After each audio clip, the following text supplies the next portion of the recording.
Le jugement qui a été rendu par la Cour d'assises de Paris est un jugement qui est très surprenant.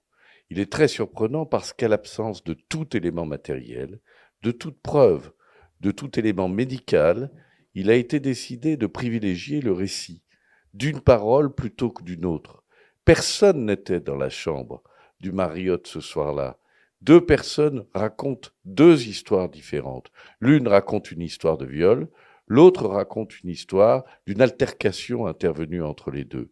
Il faut des preuves matérielles pour établir l'une ou l'autre des récits pour décider si oui ou non c'est la vérité. Par conséquent, le jugement, en faisant choix de croire la victime et en faisant l'intention de ne croire que la victime, le jugement, évidemment, est critiquable et méconnaît les principes de la présomption d'innocence. Les expertises médicales qui ont été faites ont démontré qu'il n'existait aucune trace d'ADN dans les organes génitaux de Laura Prioul, ce qui démontre à l'évidence qu'il n'y a eu aucun acte de viol qui ont pu être commis par Saad Lemjaret. Et c'est en dépit de cet élément, c'est en dépit de cette preuve médicale que la Cour a décidé de donner raison à Madame Laura Prioul, ce que, évidemment, nous considérons comme hautement choquant et hautement injuste. Et pourquoi on revient aujourd'hui attaquer à nouveau Saad Lemjabet? Alors, pourquoi autant de temps depuis les faits?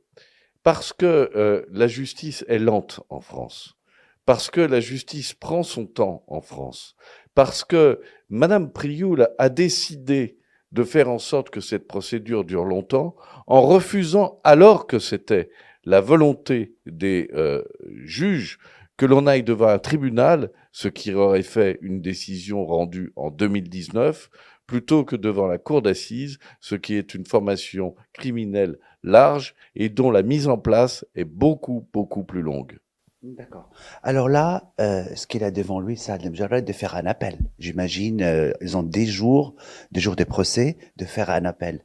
Mais qu'est-ce que ça va changer quand on fait un appel, juridiquement? Nous avons en effet 10 jours pour réfléchir, 10 jours pour analyser la décision de la Cour. Ma volonté est que l'on continue à se battre et que l'on aille devant la Cour d'appel, et la Cour d'appel peut tout décider. C'est-à-dire que la Cour d'appel peut décider d'annuler le jugement qui a été rendu et de rendre une autre décision rendant son innocence à Saad Lamjared. Et à votre avis, comment ça va finir? Avec l'aide de Dieu, nous estimons que quand il y a deux récits, celui de la personne qui est accusée est celui qui doit prévaloir, et qu'en toute hypothèse, la vérité, si la vérité judiciaire doit être la vérité scientifique, alors Saad Lamjaret est innocent du viol dont on lui reproche la commission.